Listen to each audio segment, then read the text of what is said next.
Primeiramente, fora Temer. Declaramos que a Rádio Federal FM está ocupada. Desligaram a luz. Nos ameaçaram de chamar a polícia. Conseguimos improvisar uma antena.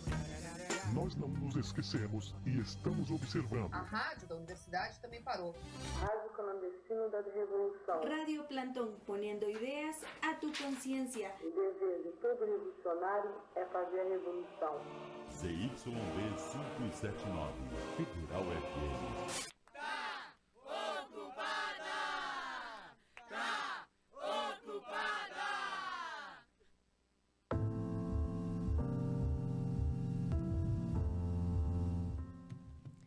Muito boa tarde a todas e todos os ouvintes da Rádio Federal FM. Está entrando no ar mais um programa Filhos da Terra, o teu programa agroecológico. Uma produção do Grupo de Agroecologia da UFPEL, o GAI. Dentro da programação da Ocupa Federal FM, se dá espaço às diversas vozes dos movimentos sociais de Pelotas desde 2016. Trabalhando na produção e locução do programa de hoje, estamos eu, Bruno Delpino, Fabrício Sanches e Cássia Martins. Na operação técnica do nosso rádio companheiro, o Felipe Colgo. Nosso boa tarde, então, para todas e todos que nos escutam pela Rádio Federal FM. Na programação do Movimento Ocupa Federal FM, está começando mais uma edição do programa Filhos da Terra. Hoje nós estaremos tratando da importância do restaurante escola da Universidade Federal de Pelotas, conhecido como RU, enquanto consumidor final na produção de agricultores e agricultoras familiares. Para contribuir com a nossa discussão, estão aqui presentes a Daniela da Luz, representando o Diretório Central de Estudantes da UFPEL, DCE, o Germano Pounou, do Centro de Apoio e Promoção da Agroecologia, e a Daniele Farias, estudante de mestrado do Sistema de Produção Agrícola Familiar da UFPEL, o SPAF. Você, ouvinte, também pode participar e contribuir com o programa através da página do Facebook, GAI UFPEL, e também pelo WhatsApp, no número 98156 1529. 98156 1529. Então, vamos para as notícias do dia. Comida mundial está na mão de poucos, e agricultor fica pobre, diz estudo. Notícia do site do UOL de 20/6 desse ano.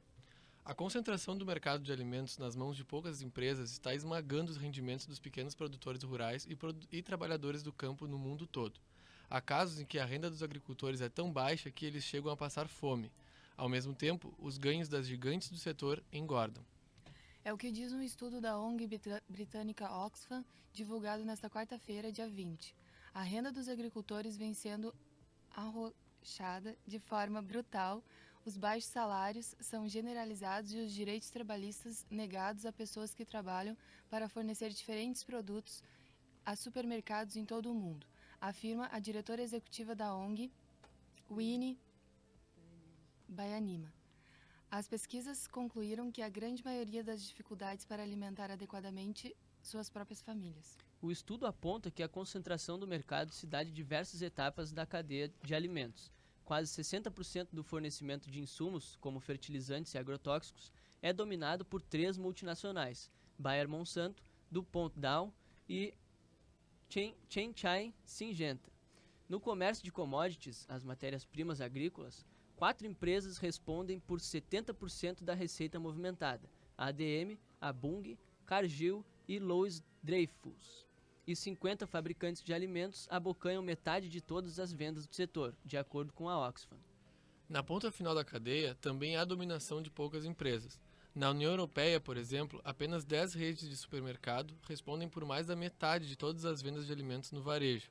As distorções são tão profundas, diz a ONG, que o executivo mais bem pago de um supermercado do Reino Unido recebe, em 5 dias, o mesmo valor que uma trabalhadora que colhe uvas na África do Sul ganhará na vida inteira. Segundo a Oxfam, a concentração faz com que os supermercados tenham cada vez mais poder de impor os seus termos na negociação com os fornecedores. Por um lado, este cenário é positivo para o consumidor, que tem acesso a mais produtos e a preços mais baixos. Mas, por outro, esse modelo exerce uma pressão implacável nos fornecedores para produzir custos. Como há poucas empresas para as quais os produtores podem vender seus alimentos, eles acabam aceitando os termos das grandes redes. O resultado é que os agricultores ganham fatias cada vez menores dos preços finais observados nos supermercados. A ONG analisou os preços de uma série de produtos em diversos países, como o suco de laranja do Brasil, o café da Colômbia, o cacau da Costa do Marfim e o chá na Índia. O levantamento mostrou que, do preço final nesses produtos nas prateleiras, 8,8% ia para os pequenos agricultores entre 96 e 1998. Em 2015, a parcela caiu para 6,5%. Na contramão, a mordida da rede de supermercados nos preços das etiquetas aumentou de 43,5% para 48,3% no mesmo intervalo. De acordo com a Oxfam, a disparidade no poder de negociação entre as partes está levando a uma série de práticas comerciais injustas. É o que acontece, por exemplo, quando os supermercados mudam os termos dos contratos com produtores rurais, por iniciativa própria, adiam pagamentos e cobram taxas para colocar produtos em suas prateleiras ou para punir os fornecedores por reclamações de clientes.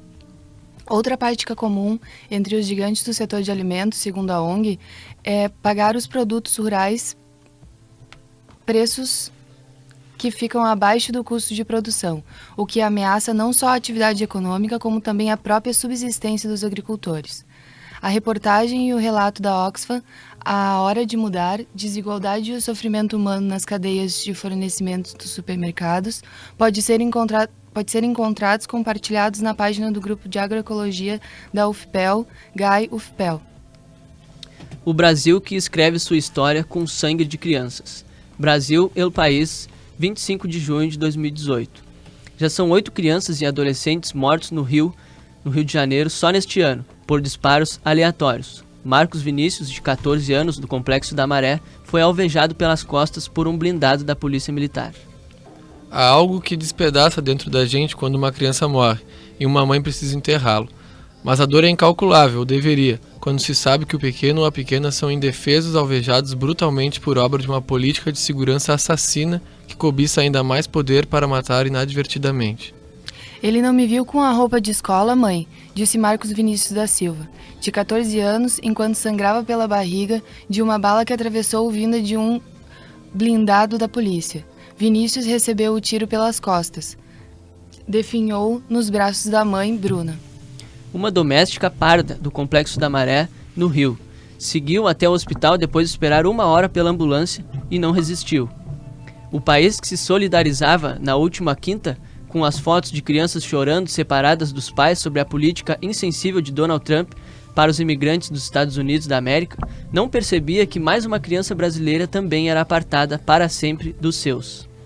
Assassinada, vítima impotente da indiferença geral, do governo brasileiro que fomenta uma política violenta, classista e mambembe de segurança pública, e a indiferença de uma enorme parcela da população que finge não enxergar esse massacre. Como não sentir revolta quanto a esse sistema apodrecido? Ninguém teme o que vem depois? A situação é grave, gravíssima. Não é pela morte de mais um adolescente. Só neste ano foram 8 crianças vítimas de balas perdidas, que levantou o jornal O Dia, sendo uma delas de apenas 2 anos. No mesmo dia em que Marcos morreu, Guilherme Henrique, também de 14, foi vítima de balas disparadas de um veículo do Realengo, zona norte do Rio.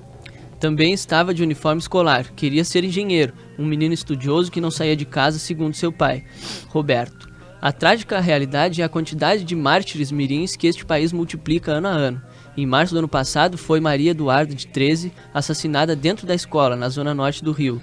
No final de 2015, 5 jovens covardemente mortos com 50 tiros de fuzil. É inacreditável que o Brasil continue escrevendo sua história violenta de desigualdade com sangue de crianças e adolescentes, e que uma parte da população dê de ombros para essas notícias, querendo eleger um candidato a presidente que quer mais sangue, ainda com a liberação de armas e autorização para que a polícia mate sem ser questionada. Jair Bolsonaro postou na sexta-feira em seu Twitter um elogio à Polícia Militar do Rio de Janeiro, com cenas de pessoas sendo presas, enquanto Bruna ainda devia ouvir as últimas frases do seu filho, era um blindado, antes de morrer. Nenhuma palavra sobre Vinícius e Guilherme Henrique, que morreram em sua cidade. Bolsonaro ainda anunciou, no mesmo dia, que não vai a debates nas eleições para explicar suas propostas e reforçam e pioram as diretrizes para esta masmorra humana a céu aberto. É isso aí, pessoal. É realmente muito triste, muito trágica essa situação. E não só no Rio de Janeiro, né? Aqui, nesse último final de semana, ficamos sabendo também que um aluno do Assis Brasil foi morto, né? E é realmente muito triste essa situação de cada vez mais jovens, né, sofrendo por questões de desigualdade social desse nosso sistema frágil, né? Então, voltando para o tema do dia, né, atualmente vamos voltar a falar do restaurante escola, né, o RU aqui da Universidade Federal. Atualmente ele é responsável pela alimentação de muitos estudantes, técnicos administrativos e professores da universidade, né? E ele está passando por um processo de terceirização dos seus serviços. E hoje nós trouxemos alguns dados sobre o restaurante que ainda é gerido pela universidade, que é um importante fomentador da produção da agricultura familiar. E isso porque eles adquirem produtos de aproximadamente 800 famílias de agricultores e agricultoras da região sul. Cidades como São Lourenço, Tapes, Carlos Barbosa, Canguçu, Monte Bonito, Nova Santa Rita, Pelotas e Arroio do Padre. São hoje em dia, né, cidades da nossa região que estão sendo apoiadas pelo RU. Em média, ele adquire por mês em torno de 20 mil quilos de hortifruti grangeiros, 300 quilos de laticínios, mais 400 litros de bebida láctea, 10 mil quilos de grãos, 120 quilos de chimia desses agricultores. De segunda a sexta, por exemplo, no restaurante da Andrade Neves, aqui com a Teles, entre almoço e janta são servidas em torno de 1.000 refeições por dia. E no Capão do Leão, mais 1.800 refeições, chegando a quase 3.000 refeições por dia. Ainda nos finais de semana, no restaurante da Teles, em média 1.400 refeições são servidas. Esses dados foram fornecidos pela Moema Zambiase, que é a nutricionista do restaurante, hoje em dia, atualmente. E a gente quer dedicar o nosso especial agradecimento a ela pela sua contribuição. Mas, afinal de contas, o que a terceirização do RU pode trazer de impactos sobre esses dados, né? Sobre essas famílias que hoje em dia estão destinando a sua produção final para o RU, né? Então, para isso, estão aqui presentes a Daniela da Luz, né, nossa companheira aqui do DCE, o Germano Pounou, do CAPA, né, e a Daniele Farias, estudante de mestrado do SPAF. E a gente gostaria, então, de estender essa pergunta, né, o que a terceirização do RU pode impactar nessas famílias, e gostaríamos, então, que quem quiser responder essa pergunta, que se apresente para os nossos ouvintes, e vamos tocar esse assunto. Não, eu acredito que o principal, né, que a gente está debatendo, né, eu sou a Daniela, do DCE, e a gente, acho que a principal questão quanto ao fornecimento e à compra dos agricultores, né, é que o contrato de terceirização, ele, que foi feita a licitação para nova terceirizada e que os novos RUs, né? Porque o que a reitoria coloca é que quando as obras do RU do Ângulo ficarem prontas e aquele RU for ser ativado, todos os RUs, né? Não só o da 15 que passou para Santa Cruz, mas também o RU da antiga CEL, que talvez seja em outro lugar, e o RU... quanto à localização já não tenho certeza, e o RU do Ângulo e o RU do Capão serão geridos por esse mesmo modelo, né, de uma licitação e um contrato terceirizado. Hoje, a gente tem um RU, né, que funciona por um contrato, né, pela fundação, que foi apontado pelo Tribunal de Contas da União como irregular, mas que a solução apresentada pela reitoria de fazer uma licitação e terceirizar totalmente não só o serviço, né, mas uma empresa que também faça as compras dos insumos e tenha total gerência sobre a nossa alimentação, não nos serve, e a gente acredita que é possível construir outros modelos, né. Aí, uma das críticas é essa, né. Hoje a gente tem 70%, então, né, dos produtos, e o contrato ele exige 30% dos insumos da agricultura familiar, mas ele não diz como devem ser adquiridos esses produtos. Então, acaba que pode ser... A gente não sabe nem se vai ser da agricultura familiar da região, né, esses produtos. Só exige que tem que ser 30% da agricultura familiar. Sim. Atualmente a parte que ainda é gerida pela FAO, né, Fundação de Apoio Universitário, ela adquire os produtos da agricultura familiar através do PAA, que é o Programa de Aquisição de Alimentos, né. Ele foi criado em 2003 e é uma ação do governo federal para colaborar com o enfrentamento da fome e da pobreza no Brasil e, ao mesmo tempo, fortalecer a agricultura familiar. E, para isso, esse programa utiliza mecanismos de comercialização que favorecem a aquisição direta de produtos de agricultores familiares ou de suas organizações, estimulando assim os processos de agregação de valor à produção, né?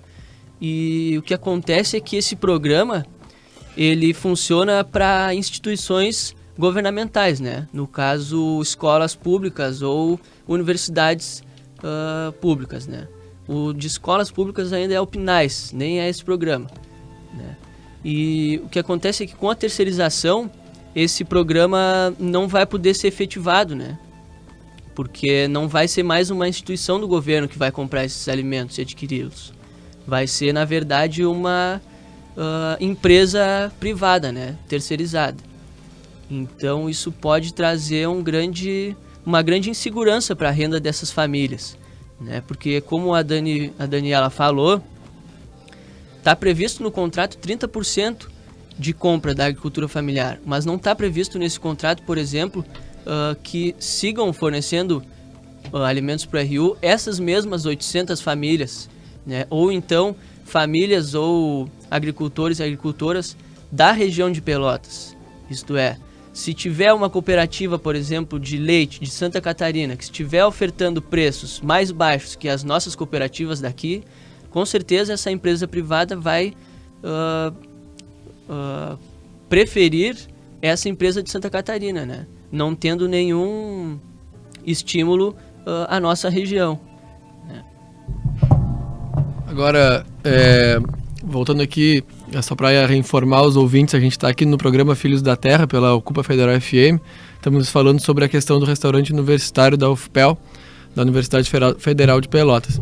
E aí eu queria saber, assim, aqui a gente está com o nosso colega o Germano e a Daniele também, eles são pós-graduandos da pós-graduação em Sistemas de Produção Agrícola Familiar. O Germano também trabalha no Centro de Apoio e Promoção à Agroecologia, o CAPA. O que representa isso que o Bruno estava nos falando, da questão do PAA e do PENAI, envolver agricultores da região nas compras institucionais, né? Alimentando o RU e as escolas também municipais alimentando a merenda, os refeitórios. O que representou, Germano, acho que pode começar de repente porque estava envolvido ali pelo CAPA, né? Para aqui, para a região, quantas famílias, o que isso representa para a economia dos agricultores familiares de produção agroecológica aqui na nossa região? Boa tarde, Germano. Boa tarde, Fabrício. Boa tarde, colegas da mesa. Boa tarde aos ouvintes de casa. Então, para começar a falar, além de estudante de doutorado na universidade, eu tenho um trabalho voluntário no CAPA, né, Centro de Apoio e Promoção da Agroecologia, que é uma organização não governamental que presta assistência técnica para agricultores familiares na região de Pelotas. Então, pensando nesses valores, nesses números que o Bruno trouxe, em aproximadamente 800 famílias que entregam diretamente, são beneficiárias diretas desse programa, né? As cooperativas da região estimam que indiretamente esse número pode chegar até 3 mil famílias. O que seria esse indiretamente? Seriam famílias que fazem parte da base social das cooperativas, que eventualmente entregam, mas pelas cooperativas serem beneficiárias desse programa, essas famílias também são beneficiárias indiretas, né? E se a gente pensar em 6 mil refeições diárias, e em alguns semestres, quando a gente conseguiu atingir até 90% dos produtos da agricultura familiar da região de Pelotas, é um montante muito grande, é um projeto muito interessante que vai além de simplesmente uma alimentação de qualidade nos restaurantes, que vai além do discurso raso de que está beneficiando a agricultura familiar. Mas a gente entende que esse é um processo de desenvolvimento regional e de fortalecimento da economia local também. Nossa. E Daniele, boa tarde também. Tu poderia falar para a gente, para os nossos ouvintes, sobre como é que está sendo o teu estudo lá no SPAF, né? Onde ele envolve a agricultura familiar também e a compra institucional? Poderia nos comentar um pouco? Boa tarde também, Daniele. Boa tarde, tudo bem, pessoal? Bem, na verdade, nós estudamos os mercados institucionais como política pública de desenvolvimento rural. Mais perto. Isso. Então, nós trabalhamos com os mercados institucionais e as políticas públicas que promovem o desenvolvimento rural da região. Não só da região, mas como da sociedade como um todo. E então, nós pretendemos, no estudo que eu pretendo desenvolver no mestrado, a gente vai pesquisar os agricultores que fornecem para o RU e o impacto financeiro e social que isso propiciou para as famílias beneficiadas. E a gente tem um volume muito grande de alimentos, um mercado que antes eles não tinham acesso e que através dessa política pública agora eles podem acessar. O programa do Restaurante Escola ele deu um início antes, na verdade, de existir essa legislação. Começou em 2014, essa legislação de 2015, em que obriga todas as instituições federais a adquirir pelo menos 30% dos alimentos da agricultura familiar. E antes disso, eles já estavam atuando dessa maneira. A gente trouxe benefício para o estudante que tem acesso a esse alimento de qualidade, maioria das vezes orgânico, e também para essas famílias que antes não tinham possibilidade de acessar esses mercados com o volume que ele proporciona. Perfeito. E outra questão assim que a gente levanta a partir das privatizações e das terceirizações, né? Às vezes elas são acusadas aí pelos governos de cunho mais neoliberal, que a gente está vendo uma investida muito forte aqui no nosso país pelo governo ilegítimo do Temer, no nosso estado pelo governo Sartori, rechaçado aí por grande parte da população, especialmente aqueles servidores públicos que temem a privatização dos nossos bens. Eu estava lendo também naquele relatório da Oxfam que a gente falou nas nossas notícias, para quem está nos acompanhando, que as privatizações são uma espécie também, além de provocar a precarização dos serviços, ela provoca também a precarização dos trabalhadores, do trabalho, né? Porque as instituições que relegam as suas atividades para outras empresas, elas também se eximem da responsabilidade dos direitos pelos trabalhadores. Então tem muito a ver com aquela questão até dos supermercados, das grandes cadeias que lucram em cima do trabalho terceirizado dos agricultores ou dos coletores. E aí, Dani, pela tua atividade no DCE, militante, no coletivo, no movimento estudantil também, no Alicerce, tu milita, né? O que essa privatização é que a gente tem que discutir, conversar com os estudantes e tal, a respeito também desse outro viés da terceirização aí na questão dos trabalhadores? Primeiro que, enfim, entre os ataques, né, vários ataques de retirada de direitos trabalhistas, de mudanças de legislação no último período, né, tá aí a terceirização dos serviços fins como uma delas, né. A lei da terceirização dos serviços fins, ela prevê uma ampliação, né, do serviço terceirizado. Então a gente vai ver hoje, né, que a gente tem uma grande parcela da população, e aí, por exemplo, nós vamos ter 50% dos jovens brasileiros em situação de subemprego, ou tendo que batalhar com um empreendedorismo precário, né, ou em trabalhos terceirizados, temporários.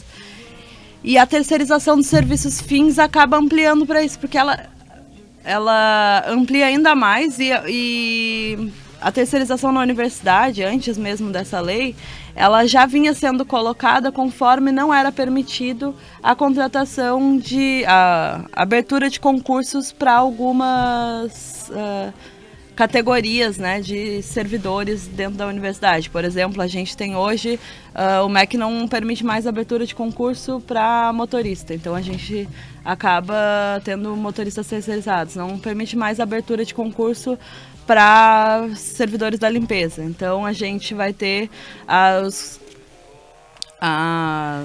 o serviço da limpeza terceirizado na universidade. Isso vai implicar no que a gente vê acontecer todo ano, né? Que são as empresas que falem, né? As empresas que declaram falências de limpeza e aí fecham e abrem, às vezes, com o mesmo dono, uma nova empresa com outro nome e despede, né, todos os funcionários, gera aquele momento de desconforto, né, para esses trabalhadores também. Às vezes alguns não são recontratados e abre de novo e recontrata. Os funcionários são novamente estão e não tem segurança, né, no trabalho. Assim, eu acho que essa é uma questão da terceirização. Assim, acho que tem sobre a questão do RU também tem isso, assim, né? A gente vai fazer uma crítica que não é só a esse processo específico, mas as leis de licitações, né? A lei de licitação do Brasil, que ao buscar os seus critérios não permite algumas regionalidades, e daí a gente vai ter uma empresa, que, por exemplo, que está atendendo o nosso RU, que é uma empresa de Cuiabá, então que não tem nenhuma responsabilidade, né, regional, assim, que é a proprietária da empresa tem alguns processos no seu nome, pelo que a nossa galera foi pesquisando, e a universidade passa a não ter mais a mesma gerência sobre os processos do RU. Hoje o RU funciona, né, a forma antiga do RU é com fundação, né, com a fundação, então ela acabava que o contrato dos trabalhadores é terceirizado, mas a gerência tinha alguma influência da universidade por uma parceria com a fundação, que nesse novo modelo essa influência diminui drasticamente, né? Então, eu acho que essa questão para mim para nós das relações trabalhistas é o que há de mais importante assim na mudança, porque um caso, né, que a galera tem falado, a desumanização, né? Lá no RU novo, quando tu vai entregar o prato, tu não vê as pessoas para quais tu tá entregando o prato. Então isso tem sido uma crítica que foi levantada pela galera, que acaba refletindo um pouco desse distanciamento entre esses trabalhadores e o restante da comunidade que frequenta o RU, assim. Acho que, para finalizar, tem a insegurança quanto aos nossos direitos enquanto estudantes, né? Então acho que a luta, por exemplo, do RU, o RU que está sendo construído no ângulo, ele é fruto de os estudantes terem se mobilizado e dito que era preciso um RU no ângulo, assim como o RU a R$2 é fruto disso. E aí o contrato ele tem duração de 1 ano, né? E aí hoje está mantido o preço, mas essa lei essa função de um contrato permite que depois do período do contrato, que eu acho que é 1 ano ou 2 anos, a empresa possa reajustar valores. Então, ou a universidade vai onerar mais depois de um tempo, né? Ou a gente pode ter que pagar mais do que os R$2. Então é uma insegurança também por essa questão do contrato e da forma como a licitação se coloca hoje. Sim. Duas coisas, né?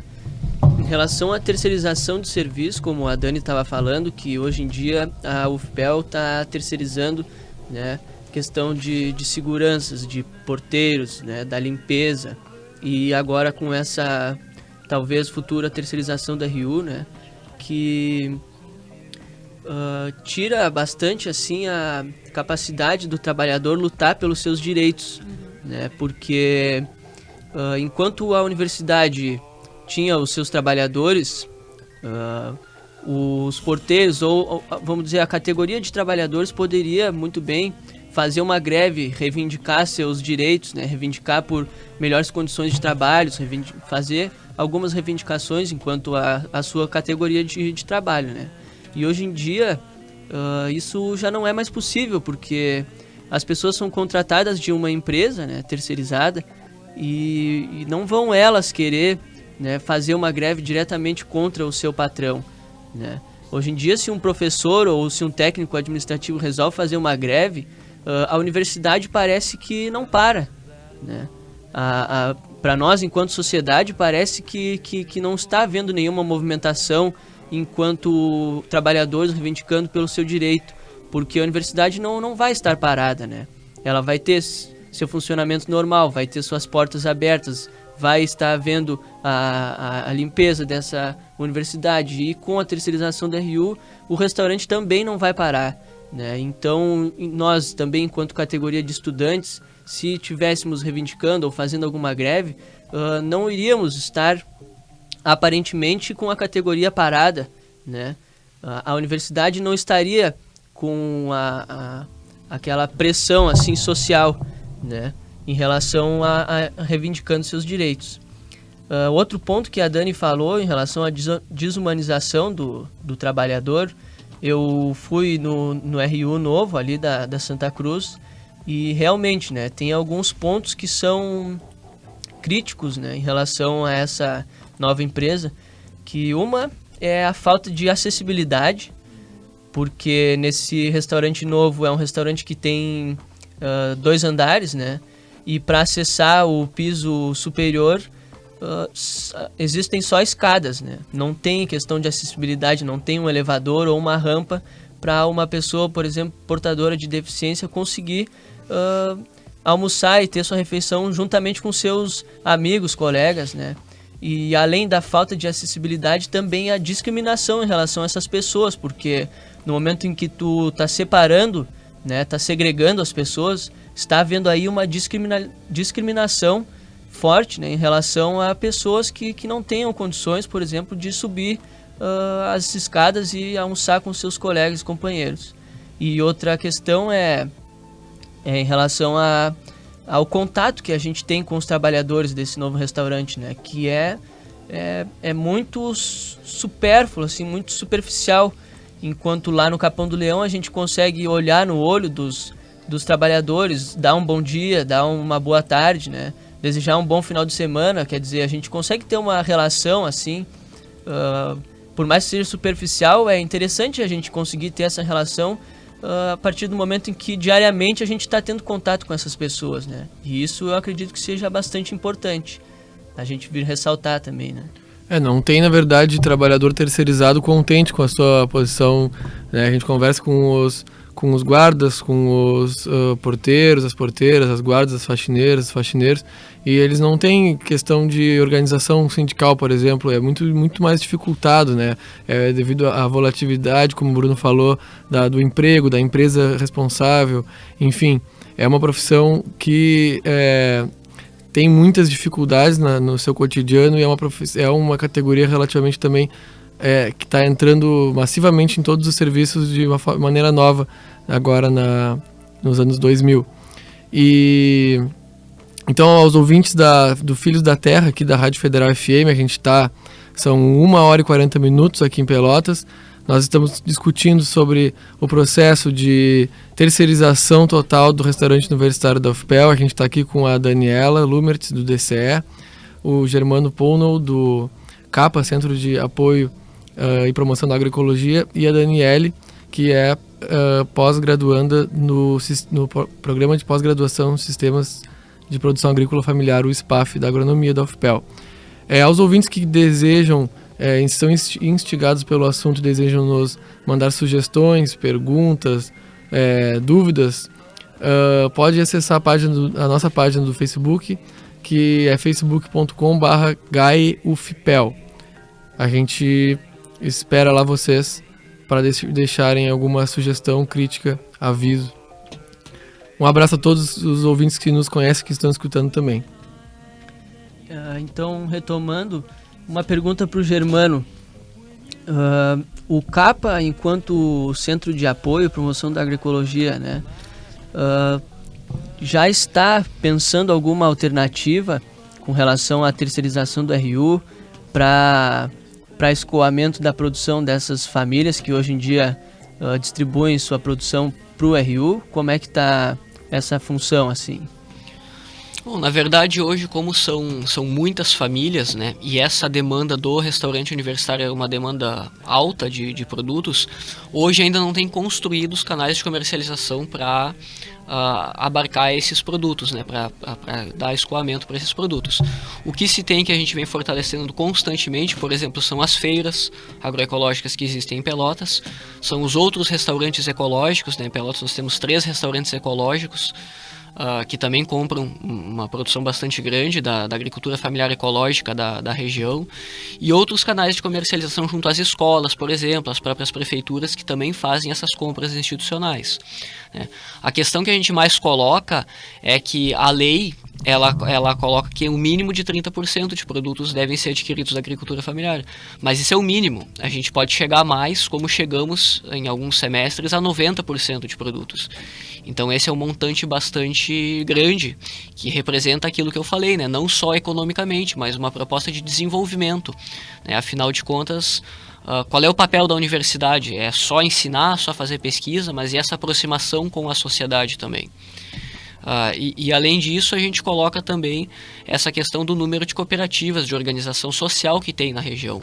Então, são várias cooperativas, além do número de famílias, são várias cooperativas que também participam desse processo que foi construído junto com as pessoas, não foi de cima para baixo, foi construído nas bases, né, junto com as famílias. Germano, personificar para os ouvintes que não são do meio rural, quem são, da onde são essas famílias que são contempladas pelo centro de apoio e que destinavam a sua produção, alimentos para essa compra institucional? Bom, eu vou citar então as cooperativas que o CAPA assessora, né? Em São Lourenço do Sul, a Copar, cooperativa mista dos pequenos agricultores, que trabalha principalmente com laticínios, bebida láctea, queijo, participa desse processo.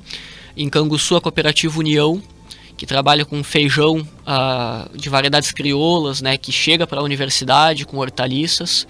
A CAFSul, cooperativa dos apicultores e fruticultores de Pelotas, da região sul, que fica sediada em Pelotas. A cooperativa Sul Ecológica, também em Pelotas, com produtos ecológicos. Então essas 4 cooperativas fazendo parte dessa rede e entregando produtos para a universidade. Perfeito. É uma grande rede, então, né, essa teia da agroecologia feita, construída aí desde uma longa data, né, Germano? O CAPA está aí já há pelo menos 30 anos trabalhando, certo? Incentivando aí a produção agroecológica na nossa região sul, né? E então vamos lá.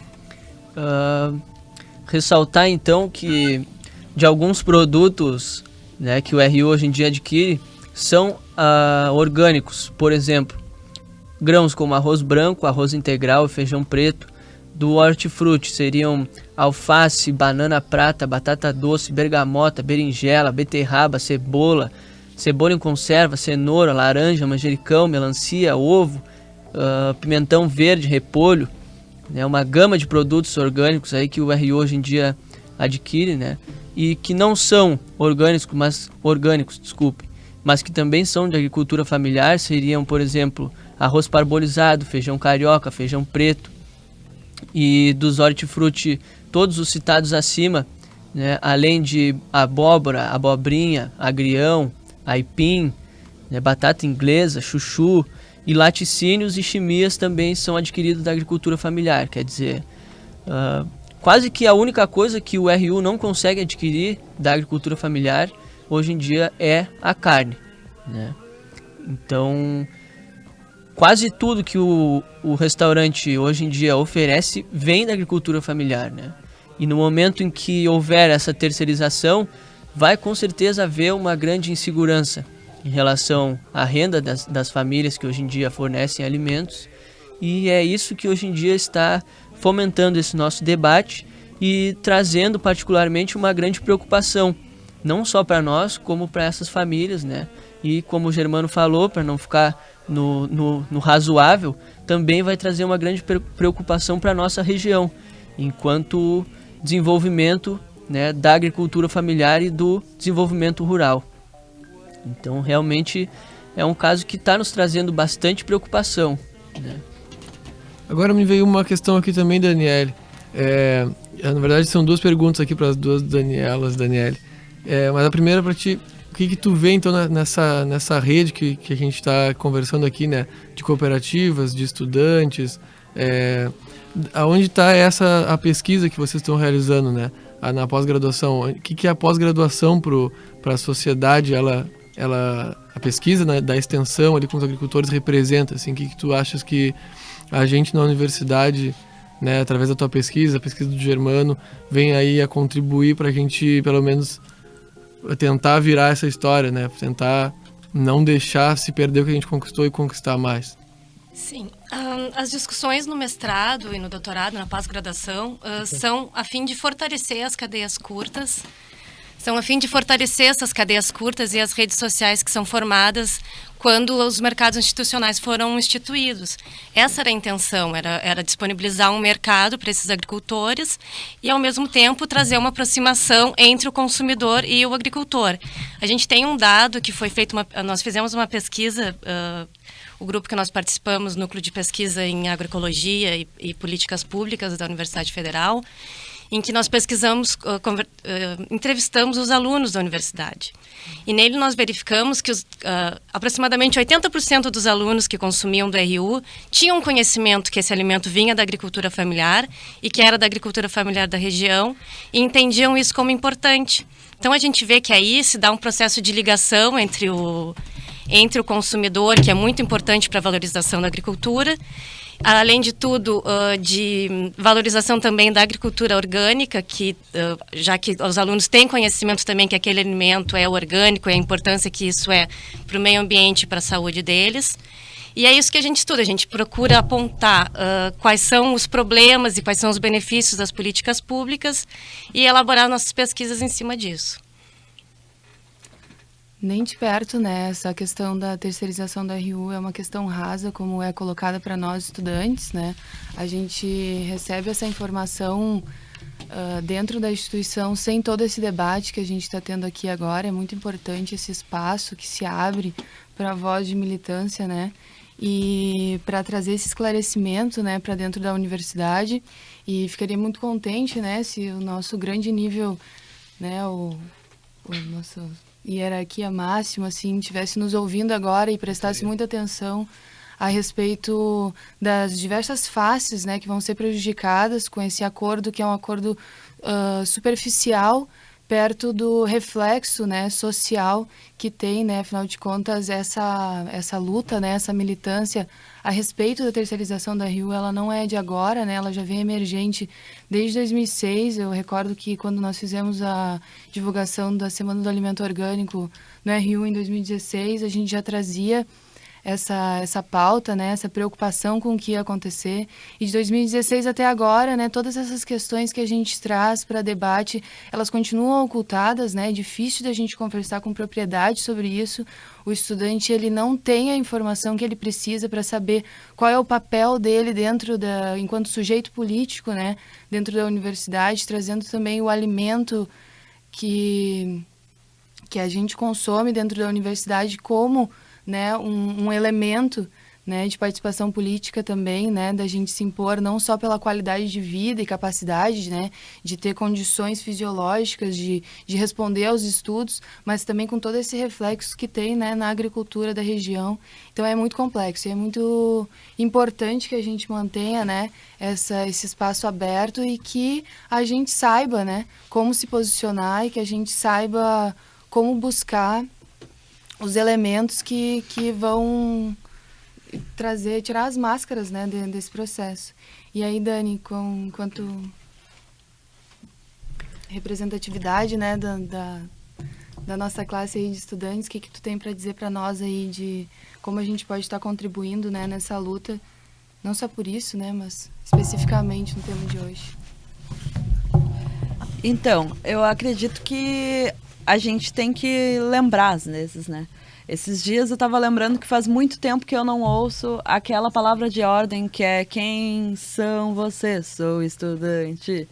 E que a gente já fez em muitas,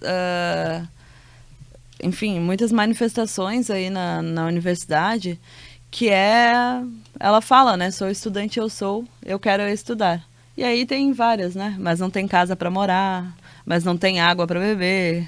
Então, a gente vai completando, né? Mas é bom eu falo dessa música porque é bom a gente lembrar que os nossos direitos a gente sempre precisa estar em movimento, né? Para defendê-los e para conquistar mais direitos, assim, né? E aí, isso, assim como a gente também tem que estar ao lado dos trabalhadores, ao lado dos agricultores, né? Dos agricultores aí familiares na defesa desses direitos também, né? Entendendo que a gente é estudante, mas a gente é muito mais que estudante, né? Nós seremos trabalhadores depois que sairmos da universidade, então a gente já tem que estar fortalecendo essas lutas, assim, né? E aí eu queria convidar vocês, né, os ouvintes, né, agradecer a participação, a oportunidade de estar aqui no programa, ao GAI, e convidar os ouvintes a curtirem a página, o RU é Nosso, que é uma página que a gente fez para o movimento, né? O DCE realizou algumas assembleias e algumas atividades abertas, e tem buscado... é bem simples, né? facebook.com, o RU é Nosso. E a gente tem buscado construir um movimento que seja maior do que o DCE, que seja não só, né? Que não dependa só de nós, porque a gente entende que essa luta é de todos os estudantes. A gente entende que é possível, né? E a gente tem tentado montar comissões, impulsionar comissões que estudem o RU, porque que estudem o contrato, que estudem outros modelos de gestão de outras universidades, porque a gente acha que não é só uma única solução. A gente entende que o Tribunal de Contas da União exigiu que a UFPEL regularizasse a sua situação, porque o outro modelo era juridicamente inadequado, mas essa solução ela precisa ser construída pela comunidade acadêmica e não só a solução da licitação como única solução. Existem outras soluções que podem manter o compromisso social, que podem manter a garantia, né, da qualidade da alimentação, porque isso hoje a gente também vai perder em qualidade de alimentação, da saúde dos estudantes, da garantia da renda dessas mais de 800 famílias atingidas e da questão do valor também, da acessibilidade da RU para o futuro. Só para tirar uma dúvida, Dani, se tu puder, no caso eu gostaria de saber se a terceirização seria a única alternativa, né? Não precisamos aprofundar isso agora, já que estamos, né, nos encaminhando para o final do programa, mas a terceirização seria a única alternativa? Então, a gente acredita que não, né? E tem estudado aí modelos de gestão de RU comunitário, outros modelos de universidade. Isso exigiria, né, um esforço da instituição e um planejamento para que a gente consiga, né, vencer, construir um outro modelo de gestão, assim, né? Para quem quisesse somar também nessa pesquisa e na construção de um projeto que a gente pretende construir, né, e apresentar para a reitoria qual projeto, né, nós queremos e que modelos a gente acredita que são possíveis e cobrar. A gente tem uma comissão, né, que foi formada sobre a gestão e as relações com os trabalhadores, essa relação que a gente falou, né, de humanização do trabalho, e quem quiser se somar também pode entrar em contato pela página mesmo do RU é Nosso, que são bem-vindos nas comissões. Muito obrigado, Dani. Então, para você ouvinte, agora são exatamente 13 horas e 55 minutos. Vocês estão ligados na Rádio Federal FM, programa Filhos da Terra, o teu programa agroecológico. Estamos hoje aqui com vários convidados, debatendo sobre a terceirização do RU e a atual importância do restaurante universitário enquanto fomentador da agricultura familiar, né? Você pode participar do nosso programa através da página GAI UFPEL no Facebook, onde a gente também está disponibilizando o link da página que a Dani estava falando agora, o RU é Nosso, e também pelo WhatsApp, né, no número 981561529. Estamos nos encaminhando para o final do programa. Quero perguntar se os nossos convidados têm alguma palavra final e disponibilizo então esse momento. Agradecendo o convite, então, mais uma vez, poder estar aqui com vocês no programa Filhos da Terra, né? Eu só queria fazer um link com outro programa que a gente participou aqui também, que foi a Dona Jurema, do Morro Redondo, falando sobre a questão do tabaco, a questão da fumicultura, né? Muitos desses agricultores que hoje entregam sua produção para a universidade, para os RUs, eram agricultores produtores de tabaco, né? E eles conseguiram sair do tabaco, deixaram de produzir fumo e passaram a produzir alimento, e muitas vezes alimentos agroecológicos, então passaram a produzir alimentos saudáveis, e encontraram na universidade essa forma de comercializar junto com as suas cooperativas, né? Isso é uma questão que exige planejamento a curto, médio e longo prazo. Assim como a comunidade acadêmica, as organizações da agricultura familiar, o CAPA e as cooperativas não ficaram sabendo que haveria terceirização nem mesmo desse restaurante que já está exercendo as atividades ali na Santa Cruz. Então, para as organizações e para as próprias famílias, essa é uma questão bastante importante da gente lembrar, que sair da questão do tabaco, parar de produzir fumo, passar a produzir alimentos exige planejamento e exige viabilidade econômica, porque essas famílias precisam sobreviver, né? Precisam ter as suas fontes de renda. Então, pegando as famílias de surpresa, assim, é bastante complicado elas de uma hora para outra perder um mercado importante como esse. Então, algumas questões para a gente refletir, e como a Daniela comentou, existem outras alternativas que a gente acredita que são possíveis, né? E a gente pode construir e trabalhar junto, né, alternativas que viabilizem que um projeto como esse continue acontecendo. E não, repito, não é uma questão simplesmente econômica monetária, mas é uma questão de desenvolvimento local, de fortalecimento da economia regional, de fortalecimento da agroecologia também na região. E de permanência até dos povos tradicionais, né? Que é outro assunto. Hoje o feijão é de comunidade quilombola, né? Que é outra pauta, né? Que dá um programa inteiro, né? O incentivo à permanência dos povos tradicionais nos seus territórios e que também estaria sendo afetada pela terceirização total da RU e pelo seu novo modelo de compra. Bem, eu gostaria de agradecer a oportunidade e dizer que a agricultura familiar é um viés econômico da região bastante importante, não só economicamente, mas também socialmente, e que infelizmente está se perdendo um grande mercado aí para eles, e que não só isso, mas também a segurança alimentar do estudante da UFPEL está se perdendo em qualidade nesse momento em que o RU está sendo terceirizado. Obrigada. Perfeito, Daniele, Germano e Dani, muito obrigado pela participação de vocês. Está aí então esse debate importante aos ouvintes, ouvintes da administração da UFPEL, aos estudantes que estão nos ouvindo. Dizemos, né, que estamos discutindo, estamos mobilizados e mobilizando todas e todos para que a gente consiga pressionar aí a empresa, a gestão, o que quer que seja, para a gente não perder um direito adquirido aí não para o estudante, não é para o agricultor, é para a rede, né? A rede de pessoas, a teia de pessoas que se envolvem e são envolvidas nesse processo de alimentação. A gente vai chegando ao final, então, aqui do programa Filhos da Terra. Agradecer aí todo mundo que nos ouviu, e para adquirir os produtos agroecológicos, né, de produtores e produtoras familiares responsáveis que têm compromisso social e ambiental, tu pode ir nas feiras livres de Pelotas e também nos pontos fixos de comercialização. E aí a gente, como de costume aqui no nosso programa, a gente divulga a Feira da Arpa Sul da Bento Gonçalves, que acontece toda terça-feira das 7 às 13 da tarde. A feira também da Arpa Sul e da Sul Ecológica no mercado público, a Feira ao Entardecer, que acontece às quintas-feiras à tarde até às 20 horas. A Feira da Arpa Sul da Dom Joaquim, esquina República do Líbano, que acontece aos sábados, das 7 às 13 horas. E a feira também da Associação Arpa Sul, que acontece lá em Canguçu, quintas-feiras, na Rua Maria da Conceição Monteiro, entre os números 163 e 225, lá no centro de Canguçu, então entre as ruas Marechal Câmara e Osório. Lá acontece às quintas-feiras pela manhã. No Campus Anglo tem ocorrido também uma feira, às quintas-feiras, das 9 da manhã às 19 horas da noite. E também, é claro, nosso parceiro, a Feira Virtual da Associação Bem da Terra, que acontece ali no Colégio Santa Margarida, aos sábados de manhã. Só chegar para se informar como proceder para se integrar na Feira Virtual da Associação Bem da Terra. Então, agradecer a vocês, ouvintes, mais um programa Filhos da Terra.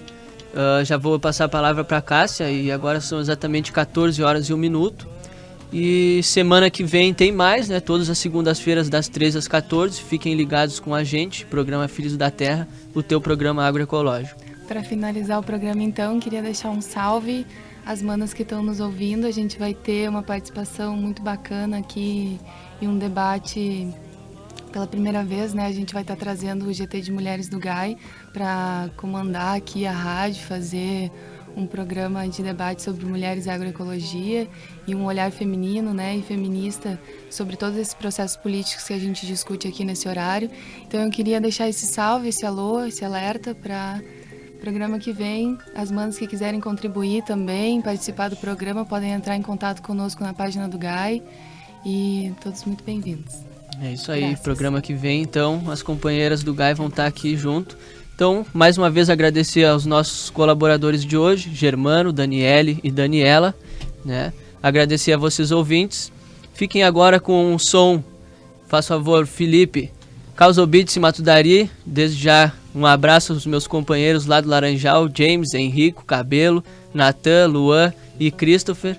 E um abraço a todos os ouvintes e a todas as ouvintes. Semana que vem tem mais. Fiquem com uma bela semana e uma boa tarde.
São condições precárias que vivem várias famílias. São precauções necessárias pra mudar essa rotina que é fabricado o sistema. Destrói, não é por acaso. Nas combinações de segredo, o mundo vai vivendo um descaso. Vejo pela TV da sala os poderosos sorrir. Quando essa gente vai ficar presa, nunca mais sair. Sinceridade, verdade, invade minha ideia. Necessidade de igualdade é o que pede a plateia. Não vou deixar me levar se eu cheguei tão perto. Mas pra que eu vou brindar se é tudo tão incerto? Mas nada concreto, mas mesmo assim tamo aí. Eu vou ficar esperto pra nunca mais cair. Causo pra sempre somar, nunca diminuir. Mas o que Deus quer me dar, dos mais sagrado tá aqui. Eu ouço pra aprimorar, sou profissão MC. Não nasci com dom pra rimar, mas ouvi essa daqui. Causo pra sempre somar, nunca diminuir. Mas o que Deus quer me dar, dos mais sagrado tá aqui. Eu ouço pra aprimorar, sou profissão MC. Pra ser pouquinho, filha da, ouvi essa daqui. Eu vejo no dia a ambição fala mais que a coragem. E pela noite a gente vê o andar da carruagem. O anúncio do desastre, o caos tá vindo à tona. População fantoche, permanecemos em coma. A cada passo em falso, cada vacilo seu. São lágrimas em massa, distanciado do apogeu. Deus deu a escolha certa pra nós não errar o tema. Se for a minha meta, cada seu com seu problema. Quer com orgulho, tamo junto pra inventar qualquer bagulho com todo o respeito que eu trago no peito. Sinceridade do meu mundo, almas, rimas, melodias. Peço paz e poesias como uma simples harmonia, como uma autobiografia. Se é pra parar, só se for na sombra pra fumar um beck. Curtindo os beats de rap, freestyle na boca tipo chiclete. E a esperança se renova mais 4 anos de mandato. Políticos só as promessas nunca deram conta do recado. E desse lado quem tá só corre os verdadeiros. A leste é meu lugar, é disso que eu sou herdeiro. Como o povo vai ficar, Deus dará no tiroteio. Eu vou refletir, não julgar, fica com meus guerreiros. Causo pra sempre somar, nunca diminuir. Mas o que Deus quer me dar, dos mais sagrado tá aqui. Eu ouço pra aprimorar, sou profissão MC. Não nasci com dom pra rimar, mas ouvi essa daqui. Causo pra sempre somar,